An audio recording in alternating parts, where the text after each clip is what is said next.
Alright, so as forebodingly mentioned, let's go to Reepor, the planet of the Cragmites.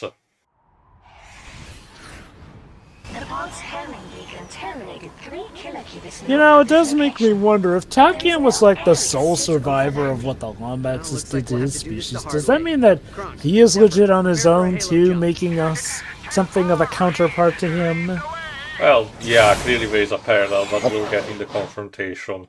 Yeah, And the again, ship, we're having and the ship another crashed. where we drop in boys moment. Again, the entire first half of this planet is you having another surviving quote-unquote fight section alongside Zephyr and Kronk. I guess to be fair, you know, hey, you want to emulate Ratchet and Clank 3 with another war scenario, so why not? Which does If I recall remind correctly, me, I'm gonna speed up a bit of this. speaking of Ratchet and Clank 3, again, we are not quite to that point where Nefarious would staple himself as the main villain of the franchise, but don't think I haven't noticed, game, that you have been hinting at him every now and again throughout this. There you It, go. it's the kind of thing that makes me wonder, was it always the plan along eventually at some point, or was it just coincidence? I don't know, Nova. To be honest, I don't know how much pre-planning there was. They clearly wanted to establish, some sort of more hook with it, and they keeping the same writer with TJ Fixman, but I don't know how much of that was, properly prepared. I bring it What up that it track's may have been a this? plan because It's from Everfood, which is a pixel game that is basically the anti-Undertale, if that makes any sense. It's complicated. I'll eventually record it, maybe you'll be able to see. Did you hear that? He's somewhere inside the stronghold. If we can capture those gunnery outposts, we can And here, because I know that the soundtrack is kind of an acquired taste for that. you know, it's funny how pretty much out of the group, Dweebs is the only one not really as much aware about Undertale and Deltarune. From what I've seen so far, and from what reviews I've seen, it does and doesn't seem like my cup of tea at the same time.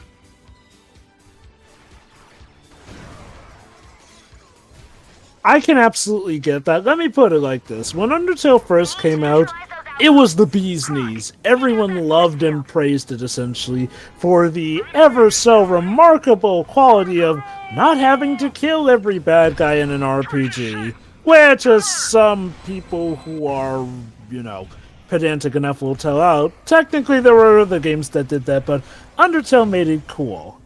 That That's the being fun in said, that. I will say this though: for a game that does talk about morality, I'll just clue you in on this. That game does not know nuance. I won't go into the extra spoilerly details, but it seems like Deltarune is being made to kind of address people's complaints about the lack of nuance, and Or like Toby was you'll like, see. okay, motherfuckers, do you want an actual, mode where you're actually an evil person? There you go. Yeah. Now, please stop bugging me. I'm doing Pokemon music here. Don't worry, Waves. Apparently, the fan community manages to do it on its own just by virtue of the endless and, quite frankly, frightening amount of AUs. The most recent Pokemon thing he's done was do a remix of that Ed Sheeran track for the Scarlet and Violet DLC. Dio's right though. It's like, you know, a lot of fan bases will of course make their own AUs. That's technically what fan fiction is in its most basic That's form, an kind of how we alternate got telling. 50 Shades of Grey.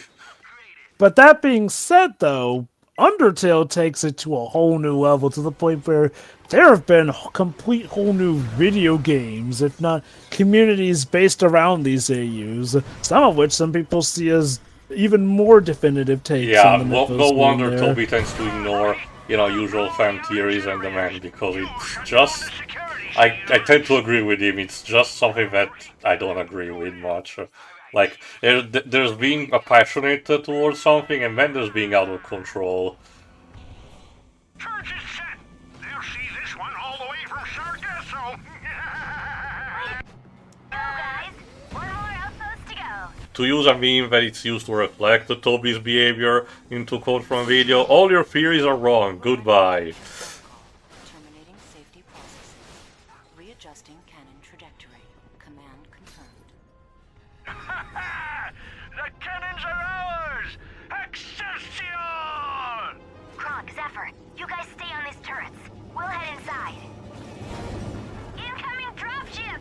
Normally, I don't think creators go out of their way to do this, but I would not be surprised if Toby browses the internet just to pick out which theories to prove wrong, essentially.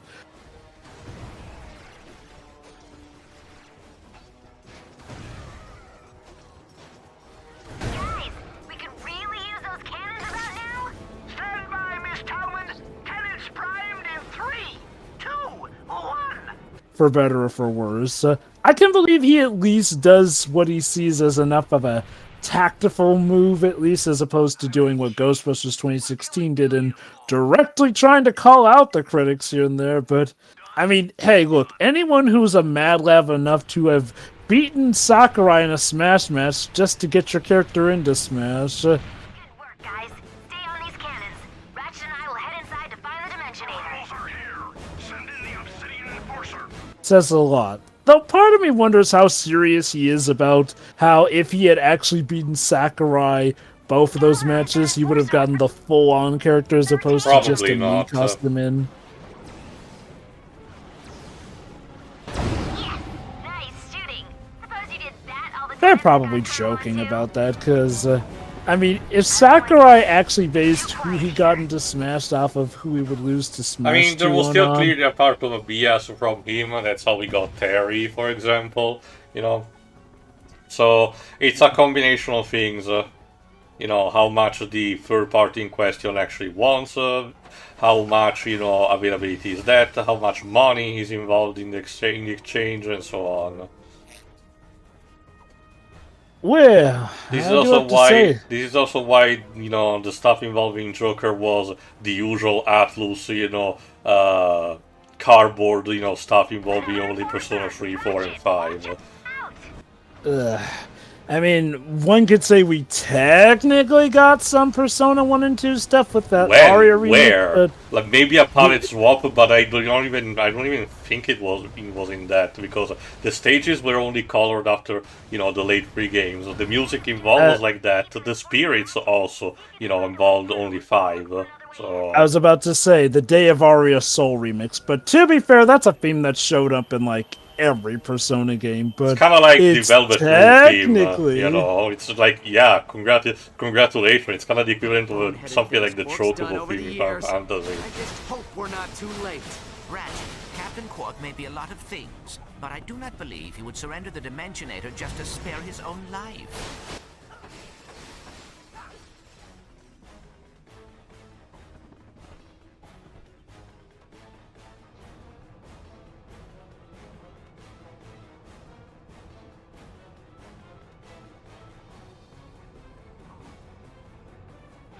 Anyway, we're up to more important members at the end.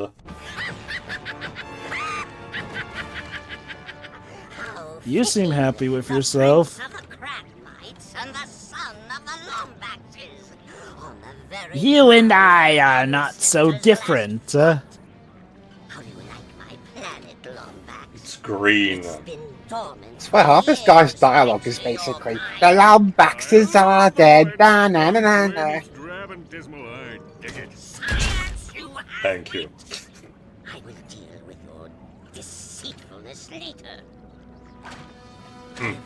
There you go. You know, it was such a wise move to try and destroy the device on the Cragmite home planet, Qwark. What the? To rise It's kind of like a, you know, a boat motor. You kind of have to, yeah. There we go.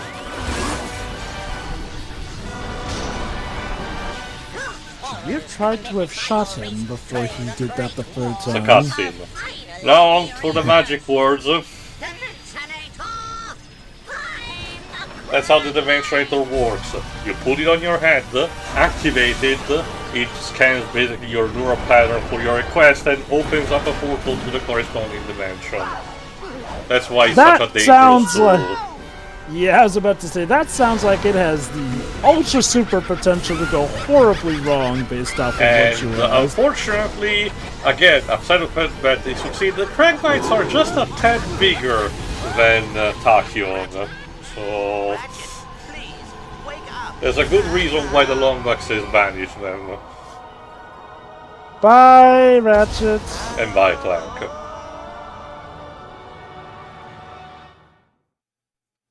Also, Well, yeah, here- we cut immediately to Clank's section. I understand that, but I kind of feel like we should have got a cutscene where he gets up and asks, "Oh, I need to find Ratchet," you know? Okay, was there any reports that this game may have been rushed a bit?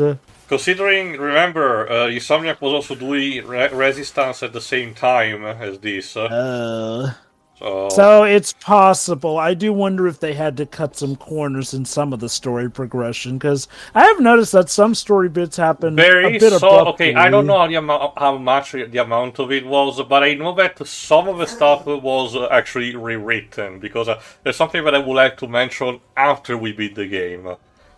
Mm-hmm. Basically, if I recall correctly, now we have like the last major section with the Zoni. I think there might be one also in the final level, but I don't remember entirely.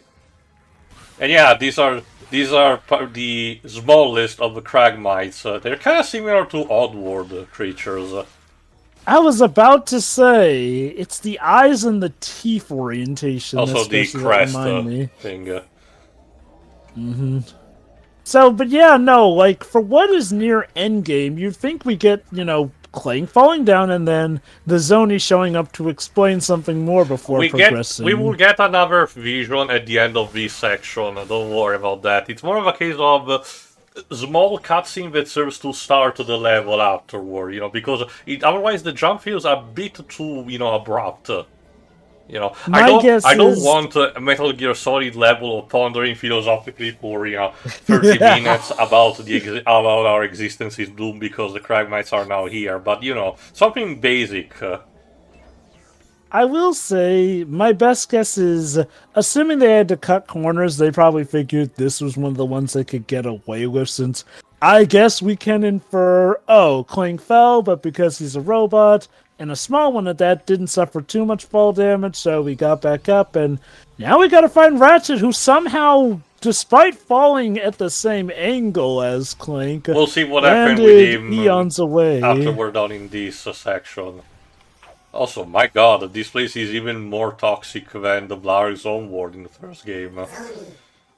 I will say that if my... Well, okay, From revisiting this game via this playthrough, I think I'm starting to realize kind of why I never came back to this one. Well, aside from the fact that I didn't have a PS3, it's that it's a fine game. In fact, it's a Ratchet and Clank game. It's just a Ratchet and Clank game where I guess I don't feel as engaged by the story or narrative, and that may probably be I argue it's a case where you get a better time if you actually, you know, play this right after you finish Deadlocked, like I did.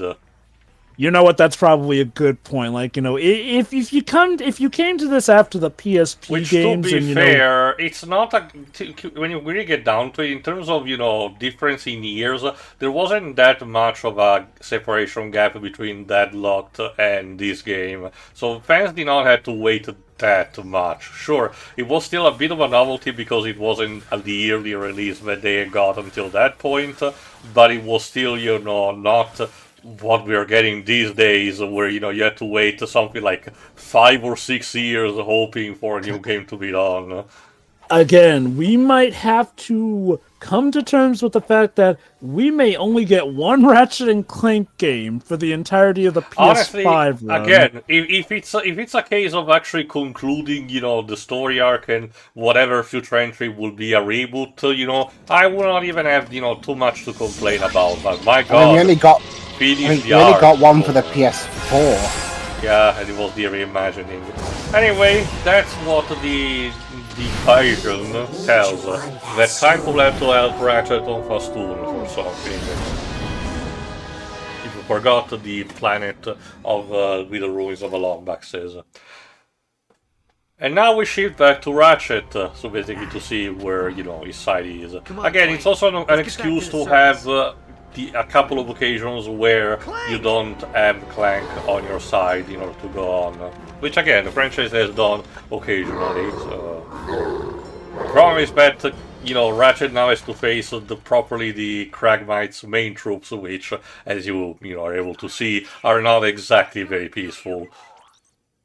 Yeah, it seems like they don't even talk, almost like Cragmites are typically feral. Okay, I don't think it was mentioned, but my head canon is that they've been banished to the Shadow Realm for so fucking long that they probably went insane. You know what? That's reasonable. Especially because you might think, oh, with this kind of size, they don't really give a shit about, Tachyon, and they just decide to do whatever, they don't recognize him as authority. Not really. It's not even the other way around, where they worship him constantly, but there is no betrayal on their part. Tachyon is still considered properly their principal crew. So, interesting not for trying not to actually fall into that cliche. Yeah, I'll admit, part of me was kind of thinking instinctually, oh god, he gets killed or stomped on by one of them.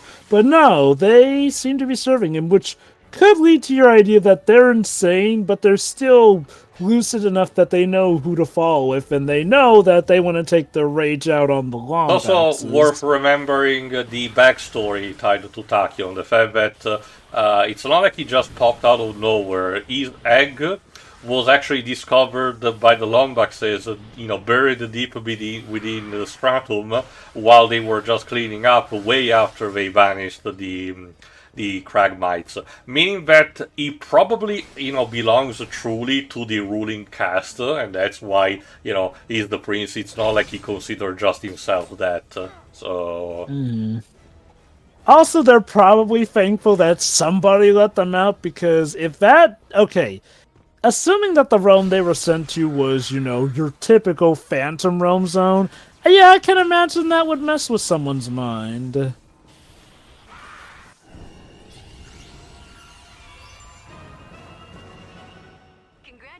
Which, in some, which you can make an argument that might be an even worse fate than death. So, yeah. Which again doesn't paint the Lombaxes in a great light. But again, you have to also remember, this was around the same time where Mass Effect was starting to be used as a sci-fi franchise. And if you ever played or at least know the story of that, what is one of the big plot points of the setup for that franchise? The genophage, a disease given to the Krogan, as in the Krogan species was becoming potentially too violent and too dangerous for the galaxy. So some scientists actually idealized a specific, disease that will not kill them, but will make most of them sterile, so that the reproduction rate would actually, decrease steadily. And one of the big points that you do in the trilogy is to discuss this, this fact. Reason how much of a bad idea it was and how demeaning and horrible it is for the species, and potentially find a cure to that. So, again, I get the idea it was kind of a fad at the time to have something of a case of taking extreme measures to actually deal with something considered, potentially galaxy ending, but in the process doing irrepressible actions that might not paint you in a good light. Also, in the Lombax's defense, from all we've heard, the Cragmites were legit terrible people. Again, that's the ambiguity of that. Like, does the end justify the means and all? Also, the way you started, Joe, it sound like the beginning of a Joe Rogan podcast in the defense of the Lombaxes. Jesus Christ. Yeah, the Galactic Empire did nothing wrong. Wouldn't that be interesting? Ratchet and Clank. Also, there's a mutation device, a grenade that turns enemies into penguins. Huh. Guess we're bound to get here eventually, but wouldn't that be something? The war trials, deliberating whether or not the Lombaxes are war criminals or whether the Cragmites were truly evil. That sounds like that can make for an interesting plot, even though I know they probably would never do that, since at the end of the day, we are essentially trying to do deep theorization of a Ratchet and Clank thing. That's not to say that they never could, I just don't see them going into the deeper ethics and philosophical situations of that. However, I would not be surprised if those were put as like underlying factors that say, oh, someone who's, grown up enough might think about, whereas the kids might just go, hey, good guys locked up bad guys are back, essentially. Mm-hmm. Especially because outside of Tachyon, the Cragmites are being still painted as unintelligible and just, bent on conquest and destruction, meaning that, there is no way of reasoning. I will say also that I do sometimes groan whenever, say, like, a revisit of a more kiddish, well, okay, not kiddish, whereas a revisit of, a more cartoony or silly platform suddenly tries to give, like, a dark reboot element to make it more serious. Not saying it can't work. I can also see why some people wouldn't want to go down that way, because then you get stuff like deconstructions. Now, like tools, deconstructions are not inherently bad. I do think a deconstruction becomes bad, though, when it just can be chalked up to, this is why the thing you likes is stupid and silly, and why you shouldn't have liked it to begin with. So it's kind of like stuff like, stuff like Pro Jared's reviews on the convention too. Will you hold still? I'm trying to reattach your darn head. Well, it got blown off protecting your rusty bolts from that Cragmite slayer. My bolts aren't rusty. They just haven't been used in a while. Robot is old joke. Basically, that's their stick with both of them. Are you okay? They're old. And war veterans. He's gone. Clank's gone. Oh no, Clank's actually dead. Right. It's not like we played as him just a few minutes ago. When I had the chance. Checks future games. There we go. Okay. Wait. Clank. Oh, now you can use those wings. Okay. Yeah, me too. I mean, you too. Such a heartwarming. You cannot make a hug in front of a girl. Ew. Oh, we have to be. I mean, you're both mates. It doesn't matter. I'll meet up with you as soon as we repair Krunk. That may take a while. Coordinates acquired for Meridian City. Alright, that means that we're going to go next, not immediately to Fastoon, but instead to Meridian You City. should probably head off without us. This could take a while. Translation, you two go ahead and be playable while we hang back here. Rocket, a thermal relay, and some... Basically. Okay, bye. Don't worry, we will actually see them again before the end of the game. Let's check. My god, so many bolts for the Terraflux armor. Jesus Christ, what has become of this economy? Well, ever since the first game it has been like this. Fucking cheap. I know, but that you much for the imagine suit? I don't recall the suits ever costing that much. Could you imagine that? Oh my god, the bad economy was actually caused by Ratchet and Clank saving the day. It's like in that, the first season of the Doctor Who revival, and when he goes back to Satellite 5, it turns out that the shitty future was caused by him in an earlier episode. How dare you save us? This led to an even worse future somehow. We probably should have left Simon Pegg in charge. Yeah, I mean, just get rid of the big squid thing at the top. Okay, I think he was a puppet for the Daleks, though, but still. Anyway, tune in for the next time where we go to Meridian City as mentioned. See ya. See you then. Right.